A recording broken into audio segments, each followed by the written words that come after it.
Bonsoir. La plus importante transaction de toute l'histoire du sport professionnel vient d'être conclue à Edmonton. Wayne Gretzky des Oilers d'Edmonton, le meilleur joueur de hockey au monde, a été échangé aux Kings de Los Angeles en compagnie de 2 autres joueurs. En retour, les Kings donnent beaucoup, 2 joueurs établis, 3 premiers choix au repêchage et un montant d'argent pouvant atteindre 20 millions de dollars. Los Angeles, qui est une des pires équipes de la Ligue nationale, compte maintenant sur Gretzky pour donner le goût du hockey à la Californie, un marché lucratif où le hockey est encore délaissé. Mais pour Wayne Gretzky, il y a plus, rapporte Pierre-Luc Brassard. En fait, il va rejoindre sa femme Janet sous le soleil de la Californie. Ça se passait il y a 30 ans. Ce que vous venez d'entendre, c'est les archives de Radio-Canada, évidemment. Wayne Gretzky était échangé aux Kings de Los Angeles. Toute la planète hockey était bouleversée. Sauf qu'il y en avait un quelques jours avant, 3 jours avant qu'il avait sorti à l'époque. Il travaillait au Journal de Montréal, si je ne m'abuse. Il l'avait sorti et on le rejoint à Los Angeles. C'est Tom Lapointe. Salut Tom. Oui, bonjour. Donner d'ailleurs une première précision. J'étais pas au Journal de Montréal, j'étais à la presse. Ah, ok, c'est ça. Quotidien à la presse. J'avais une page, Régent Tremblay était en page 5 du tableau du sport. Moi, j'étais à la page 6. D'ailleurs, j'invite les gens à regarder sur ma chronique sur Facebook.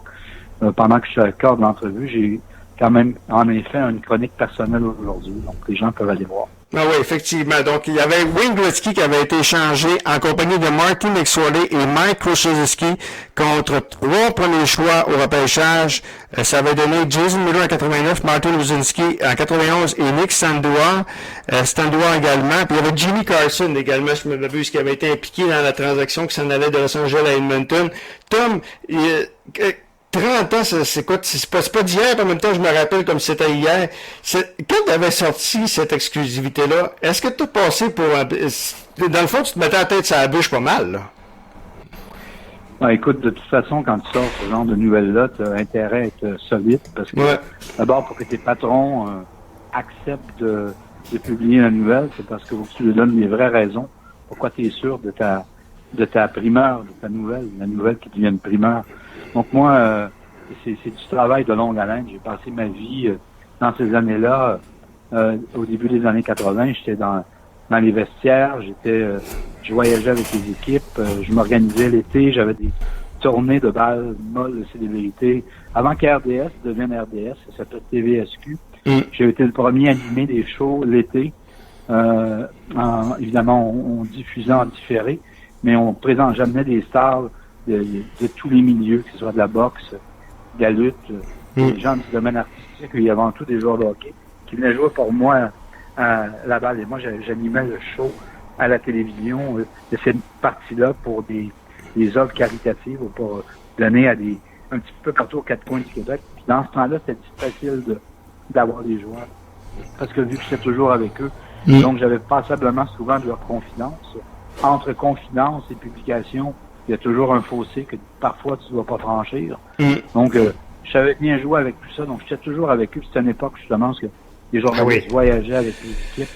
Et, en tout cas, bref, pour faire une longue histoire courte, c'est que moi, quelques semaines avant que je publie cette nouvelle-là, du départ de Wayne pour les Kings de Los Angeles, j'avais été, mon patron à la presse, Pierre Goveil, m'avait envoyé couvrir le mariage de Wayne. Parce que je connaissais Wayne depuis 83, ses premières années jeunes dans la Ligue nationale de hockey. Je connaissais bien celui qui était son agent au Québec, qui s'appelle Charles Henry. Je connaissais bien son père, je connaissais Gus Badali, qui était son agent. Donc Wayne, ça n'existe pas aujourd'hui. Wayne, après les matchs des Oilers, je le sortais dans les discothèques en limousine. Oui, monsieur. Et donc, c'est une autre époque, ce que ça se fait plus aujourd'hui à cause des réseaux sociaux, à cause de plein de choses. Donc, dans ce temps-là, j'avais une relation excessivement privilégiée. Même en 83, les gens ne le savent pas, mais moi, j'avais organisé, c'est-à-dire que c'était organisé, Wayne faisait une tournée dans l'État de New York, où on allait jouer sur une patinoire. C'est la patinoire de l'ancien pavillon où ça allait se cacher Elvis Presley quand il voulait se reposer. C'est un quartier magnifique. Puis moi, vu que je portais les jambières, je gardais les buts d'un côté. J'ai même joué contre Wayne et Richard Sévigny. Donc j'étais toujours avec les gars. Donc ça tisse des liens Et après, tu te revois. Donc, j'ai été couvrir le mariage de Wayne. Ouais. Au mariage de Wayne, j'ai trouvé ça bizarre qu'il y avait des rumeurs de couloir qui disaient que Wayne, même s'il était marié avec Janet, qu'elle vivrait plus à Los Angeles. Quand tu viens de te marier, généralement, tu restes avec ta femme, là, surtout les premiers mois.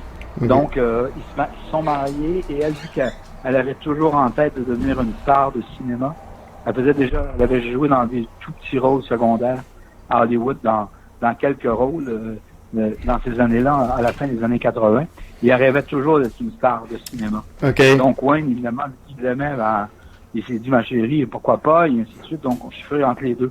Mais la vraie raison, l'autre rumeur de couloir, c'est que tout le monde savait que les Oilers avaient des gros problèmes parce que son propriétaire, Peter Pocklington, sa business de pétrole allait très mal. Ben oui. Puis ça, allait très mal. Donc, oui, puis s'il y en allait au Parti conservateur aussi. Il y avait eu un échec au Parti conservateur aussi à l'époque. Lui, s'était présenté comme Brian Mulroney aussi. Là. Ça, faut se rappeler de ça aussi. C'était pas dans les bonnes années. Et quand Bruce McNall, qui avait beaucoup d'argent, qui était à Hollywood, est arrivé, ça représentait une somme d'argent colossale. Ça représente 100 millions aujourd'hui. Et peut-être plus sans compter les joueurs que tu vas chercher. Donc, 15 millions pour lui, ça le sortait du trou. Et en même temps, les Oilers avaient connu des grandes années, disant on va finir par arriver à notre déclin. Et on se comprend que tous les bons joueurs vont finir par partir. Mais vu qu'aucune star n'était partie, Wayne a vraiment tracé la voie en acceptant la transaction. Et moi, comment j'ai su ça, c'est que après le mariage de Wayne, j'allais souvent les lundis soirs, les joueurs ils passaient l'été à boire de la bière, mais quand ils arrivaient le mois de mai, ils commençaient à se remettre à l'entraînement, puis ils jouaient le lundi soir. Il y avait une ligue qui était lancée par un gars de hockey qui s'appelait Gene Cloutier. OK. Et donc, il allait jouer les lundis soirs pour le fun, refaire le réflexe tranquillement, refaire les jambes, puis Pat allait jouer, Pat Brisson, et Luc Robitaille, et Denis Savard. Et tous mes chums allaient jouer. Donc, les lundis soirs, moi, comme je vivais presque toujours avec eux, même l'été, même si j'étais en vacances, je suis allé à l'entraînement du 2 août. Et après l'entraînement, j'avais invité Luc et Pat à venir, j'ai un ami à moi, à venir boire un verre et sauter dans la piscine. Il faisait très chaud ce soir-là. Et de fil en aiguille, j'ai commencé à demander des questions assez personnelles à Pat Brisson. Et Pat, finalement, m'a dit, regarde Tom, je vais te donner une nouvelle. Tu as toujours été très bon pour nous tous. Il faut jamais que mon nom paraisse, tant et aussi longtemps que Wayne ne sera pas là. Il faut que tu écrives le texte et surtout que tu me viennes informer quel sera le texte. Il faut jamais que les gens aient l'imagination que la primeur part de Los Angeles, pas qu'elle parte d'ailleurs. Okay. Donc, moi, j'avais tout mis mon texte en référence au mariage de Wayne pour dire ça vient d'Edmonton, ça vient pas de Los Angeles. Okay. Et évidemment, vu que Bruce McNall, sa secrétaire personnelle, était une amie très personnelle de Pat, et qui savait que le contrat avait été signé. Donc, c'est là qu'il m'a fait la confidence. J'ai protégé Pat jusqu'en 2007, le jour où j'ai sorti mon autobiographie. Ouais. C'est Pat Brisson qui m'avait donné la nouvelle. Mais j'ai toujours le stress parce que j'ai écrit le texte le 3, qui a été publié le 4 dans ma chronique dans la presse, à grand déploiement.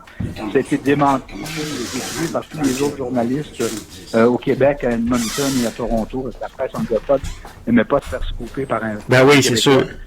De là, mais moi, et à partir du 5, j'étais encore convaincu, parce que je savais que Wayne ne parlait pas, et Wayne ne démentait pas la nouvelle.